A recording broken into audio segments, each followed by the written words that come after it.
Good morning student, कैसे हैं आप सभी लोग? सब बढ़िया है।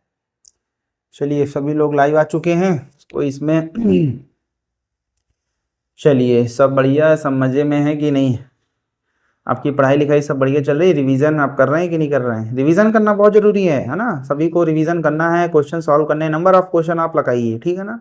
जितने ज़्यादा आप नंबर ऑफ़ क्वेश्चंस को सॉल्व करेंगे, जितने ज़्यादा आप एग्जाम्पल्स को सॉल्व करेंगे, जितने ज़्यादा आप एक्सरसाइज को सॉल्व करेंगे, उतना ज़्यादा आपको फ़ायदा रहेगा, उतना ज़्यादा आप कॉन्सेप्ट को और अच्छी तरीके से दिमाग में बैठा पाएंगे। क्योंकि कॉन्सेप्ट को रटने से, कॉन्सेप्ट को समझना रटने से कुछ काम नहीं होने वाला जब तक आप उसको एग्जाम्पल को सॉल्व ना करें। एग्जाम्पल के थ्रू आप कॉन्सेप्ट को समझेंगे, है ना?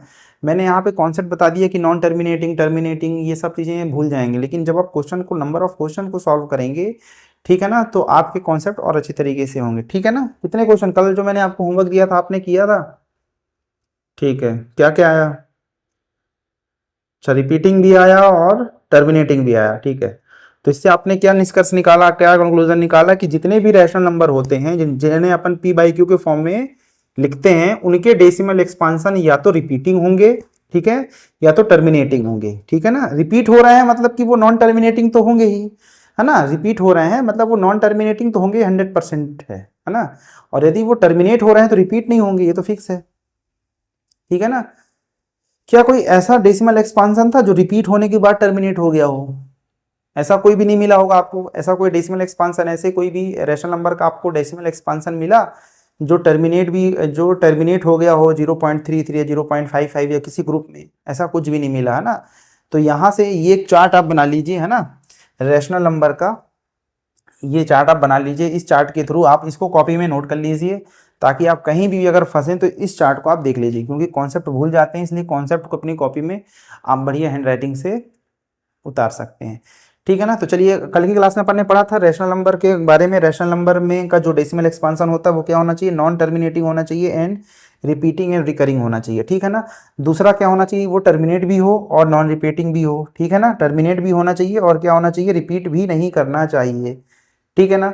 और इरेशनल नंबर का अपन ने जो डेसिमल एक्सपांसन की बात की थी, तो यार ना तो ये टर्मिनेट हो रहा था और ना ये रिपीट हो रहा था। जैसे एग्जांपल की अगर मैं बात करूं तो नॉन टर्मिनेटिंग एंड रिपीटिंग का एग्जांपल क्या होता है? जैसे 1.33333 ऐसा चले जाए, है ना, इस तरीके के डेसिमल एक्सपांसन, जिसको मैं क्या लिख दूं? 1.3 के ऊपर बार लगा दूं।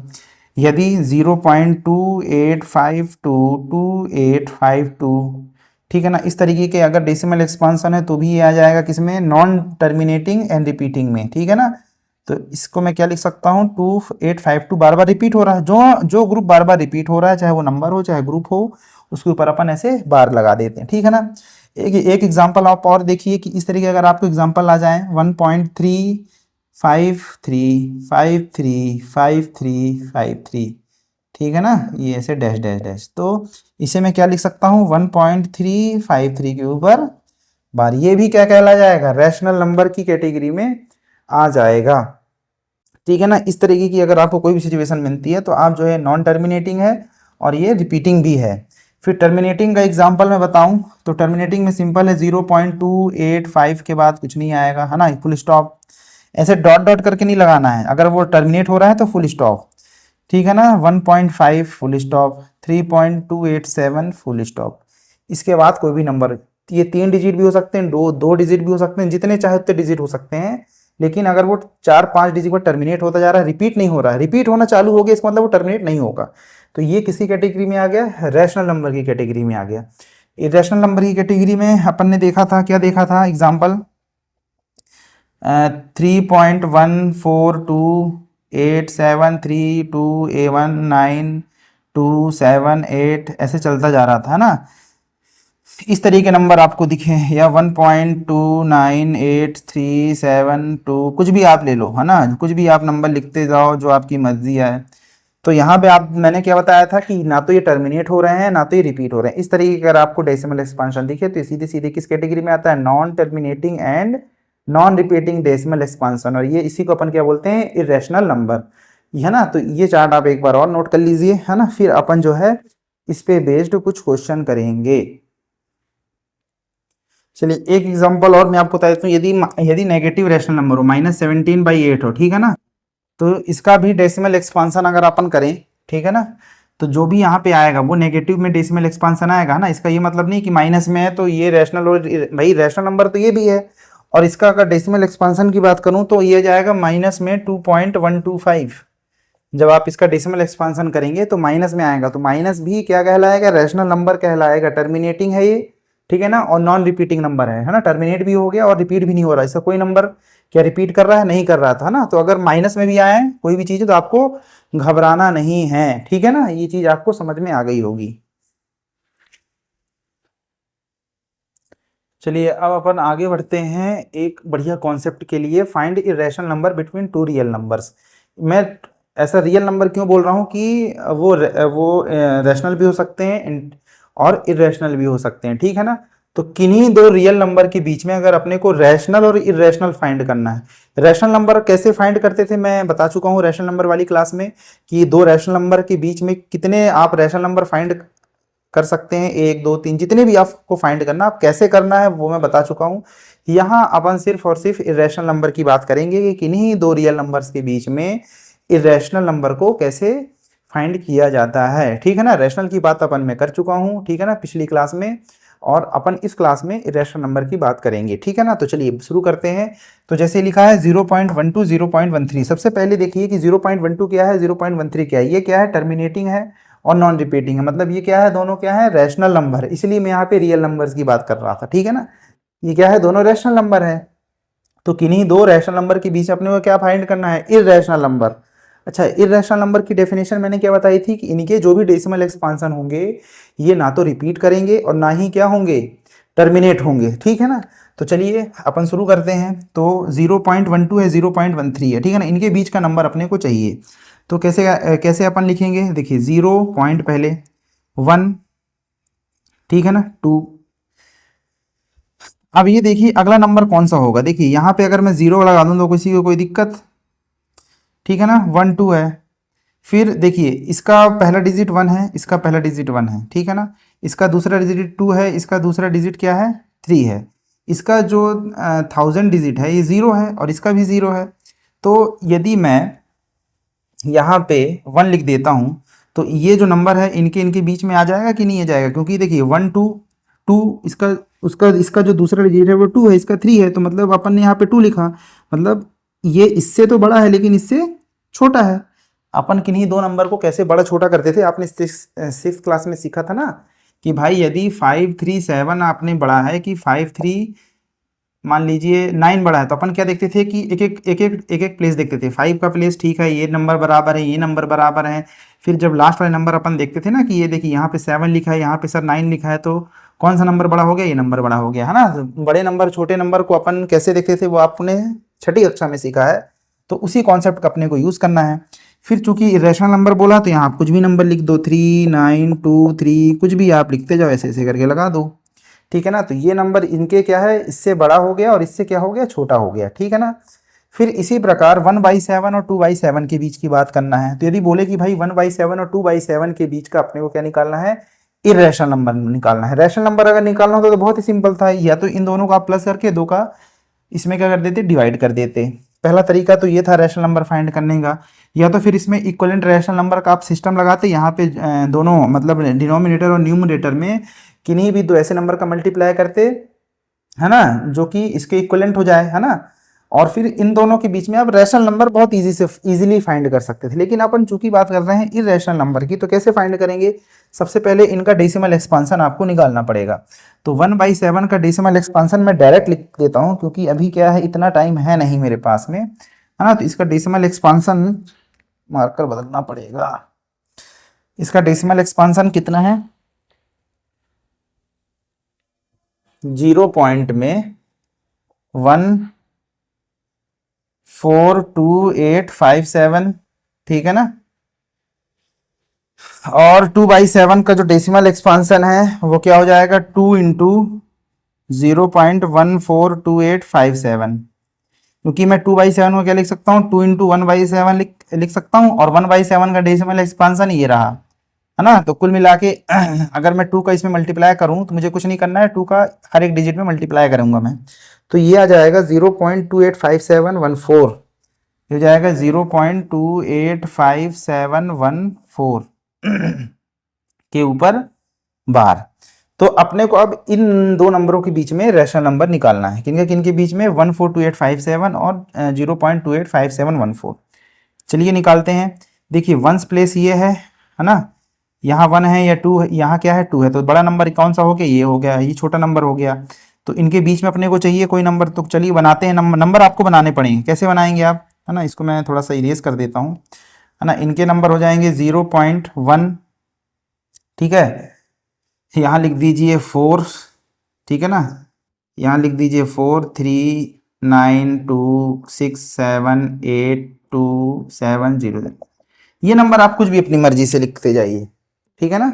आपका जो मर्जी हो वो लिखते जाइए। बस ये ध्यान रखना चाहिए कि आपके जो भी डिजिट्स शुरू के 2 या 3 डिजिट क्या होने चाहिए इनके। यहाँ 142 था, मैंने 143 लिख दिया। इससे बड़ा भी हो गया, इससे छोटा हो गया, बाकी के कोई भी डिजिट उससे क्या फर्क पड़ता है, ठीक है ना। इसी प्रकार चलिए इसमें बनाते हैं, है ना। इसमें बनाएंगे तो क्या आएगा? अच्छा, यहाँ पे एक नंबर और था 2 और 3, तो मैं यहाँ पे लिख देता हूँ, है ना। 2 और 3 के बीच में, 2 और 3 के बीच में देखिए 0.25 था, तो मैं यहाँ पे 0.26 की लेता हूँ और यहाँ पे कोई भी नंबर लिख देता हूँ, 1 2 3, जो भी आपकी मर्जी है, ऐसे ऐसे डॉट डॉट लगा दीजिए, ठीक है ना। तो ये क्या हो गया? आप इसको देखिए, ये नंबर आप देखिए इनके बीच में ही होगा, और ये क्या है? इरेशनल है, टर्मिनेट भी नहीं हो रहा है ना, और रिपीट भी नहीं हो रहा है। तो ये क्या हो गया अपन ने? बहुत ही सिंपल है चीजें, कोई दिक्कत वाली बात नहीं है, ठीक है ना। 0.33 है, 0.33 को मैं बार लगा, इसका मतलब ये है कि जो 3 डिजिट है ना, आखिरी का जो डिजिट है ना 3, वो रिपीट हो रहा है। तो इसको मैं क्या लिख सकता हूँ? 0.3333333 ऐसा मैं लिख सकता हूँ। और इसको क्या लिख सकता हूँ? 0.537537 क्योंकि 537 के ऊपर बार लगा है। जिस भी नंबर के ऊपर बार लगता है वो पूरा रिपीट होता है, ठीक है ना। अब मेरे को इसके बीच में क्या निकालना है? इरेशनल नंबर निकालना है। तो क्या करूंगा मैं? 0. यहाँ 3 है, यहाँ 5 है ना, तो यहाँ मैं 3 की देता हूँ। और यहाँ पे मैं क्या कर देता हूँ? यहाँ 3 है तो यहाँ लिख देता हूँ 472872 कुछ भी आप लिख दो, है ना, ऐसे ऐसे। तो देखिए ये नंबर जो इससे बड़ा भी हो गया, इससे छोटा हो गया, और ये क्या है? इरेशनल नंबर है। इसी प्रकार इसको मैं क्या लिख सकता हूँ? 1.3578 ना, 3578, ठीक है ना। ये रैशनल है कि इरेशनल? बताओ आप सभी लोग, ये इसको रैशनल बोलेंगे कि इरेशनल बोलेंगे? रैशनल बोलेंगे, ठीक है ना। कि अब इन रैशनल नंबरों के बीच में अपने को इरेशनल फाइंड करना है। तो मैं लगा दूं यहाँ पे 1.35 है, तो यहाँ पे 3 तो रहेगा ही, 5 है तो यहाँ पे मैं क्या कर देता हूँ? 6। लेकिन अगर मैं यहाँ पे 6 करूंगा तो इससे ये नंबर इससे बढ़ जाएगा। ये देखिए मजेदार बात, अगर अपन मैं यहाँ पे 5 की जगह मैं 6 कर देता हूँ, तो ये नंबर इससे क्या हो जाएगा? बड़ा हो जाएगा। 4 कर दूंगा तो ये इससे छोटा हो जाएगा। तो मुझे ये प्लेस तो लेनी ही पड़ेगी, ठीक है ना। फिर यहाँ पे लिखा है 7, क्योंकि इसके दोनों प्लेस सेम है ना, दोनों प्लेस इसके क्या है? सेम है। तो मेरे को दोनों place same as it is लिखने पड़ेंगे। अगर मैं यहाँ 4 कर दूंगा तो ये जो नंबर होगा इससे छोटा हो जाएगा, और अगर 6 करूंगा तो इससे बड़ा हो जाएगा। और ये अगर वो नंबर इनके बीच में लाए नहीं करेगा, तो अपने को एक एक नंबर को देखना है कि वो नंबर जो है अगर सेम है तो सेम एज इट इज लिखे जाएंगे। फिर अपन डिसाइड नहीं कर सकते कि भाई ये जो नंबर है इससे छोटा है या इससे बड़ा है, ठीक है ना। फिर अपन अगली प्लेस में गए तो यहाँ पे क्या लिखा हुआ? 7 लिखा हुआ है। यहाँ पे क्या लिखा हुआ है? 9 लिखा हुआ है। तो मैं अगर यहाँ पे 8 की कर देता हूँ, 7 और 9 के बीच में 8, और फिर यहाँ पे कुछ भी नंबर लिख दो, क्या फर्क पड़ रहा है, ठीक है ना। तो ये जो नंबर आया अपना, ये क्या आ गया? इरेशनल नंबर आ गया। 2 और 3 के बीच में निकालना है ना। तो 2 और 3 के बीच में कैसे निकालेंगे? यहाँ पे मान लीजिए 2 पॉइंट अगर 0 है, यहाँ पे 3 पॉइंट में 0 है ना, तो 2 तो 2 ही रहेगा, ठीक है। देखिए पॉइंट में क्या लगा दूं मैं? 1 लगा दूं क्या, क्योंकि 0 है ना। और 2 देखिए, 2 यहाँ है, 3 यहाँ है, तो 2 मैंने लिख दी। इसका मतलब ये क्या हो गया कि ये जो है, ये नंबर जो है इससे, अब जो भी यहाँ पे नंबर लिखूंगा मैं, चाहे मैं 2 लिख दूं चाहे मैं 3 लिख दूं, ये इससे में बड़ा होगा और इससे क्या होगा? छोटा होगा। 2 लिख दिया मतलब इससे तो छोटा ही हो गया, ठीक है ना। तो मेरा एक प्लेस तो फिक्स हो गया।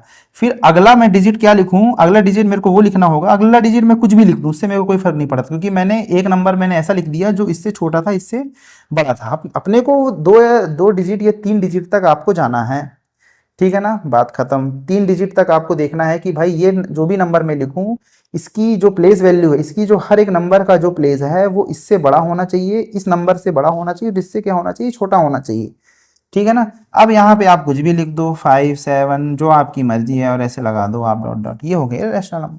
बहुत ही सिंपल है, सिर्फ आपको नंबर्स देखने हैं, दोनों पॉइंटों के नंबर्स देखने के बाद आपको उसका हर एक डिजिट का जो प्लेस वैल्यू होती है वो आपको कंपेयर करना है। अगर यहाँ 1 है तो यहाँ भी 1 है तो 1 ही रहेगा बीच में। फिर आपको आगे बढ़ते जाना है। जैसे जैसे आप आगे बढ़ेंगे तो आप पाएंगे 2 या 3 डिजिट में ही आपका जो है आंसर आ जाएगा, 2 या 3 डिजिट में ही आप वो नंबर निकाल लेंगे। और फिर आप जो है अगला नंबर आप कुछ भी लेते रहिए, रैशनल नंबर लेना है आप कुछ भी लेते रहिए, आप डॉट डॉट करके आप जो आपकी मर्जी हो 0 से लेके 9 तक वो नंबर आप लीजिए और ऐसे आप डॉट डॉट लगा दीजिए, है ना। तो ये हो गया आपका इरेशनल नंबर। कैसे फाइंड करते हैं, तो ये कॉन्सेप्ट है ना, इसके बाहर आपका क्वेश्चन नहीं जाएगा, है ना। इसके बाहर आपका क्वेश्चन ना जाएगा, ना एग्जाम में आपसे पूछा जाएगा। आपने अगर इस तरह के क्वेश्चन को आपने लगा लिया है तो कहीं से भी क्वेश्चन बनाने से क्या फ़र्क पड़ता है, आपके कॉन्सेप्ट सही हैं तो कहीं से भी किसी भी प्रकार का क्वेश्चन आ जाए आपको बन जाएगा। ठीक है, तो चलिए आज की क्लास यहीं तक रखें कि और पढ़ेंगे आप लोग। चलिए आज की क्लास अपन यहीं तक रखते हैं, ठीक है ना। फिर अगली क्लास में अपन और आगे कुछ कॉन्सेप्ट है उसको डिस्कस करेंगे और एग्जाम्पल और एक्सरसाइज वगैरह लगाएंगे। तब तक के लिए आप जो अगर चैनल पे नए हैं तो आप सब्सक्राइब कर लीजिए, और चैनल अगर आपको चैनल में ये वीडियोस पसंद आ रही हैं तो आप जो है चैनल को लाइक कर लीजिए। Thank you so much.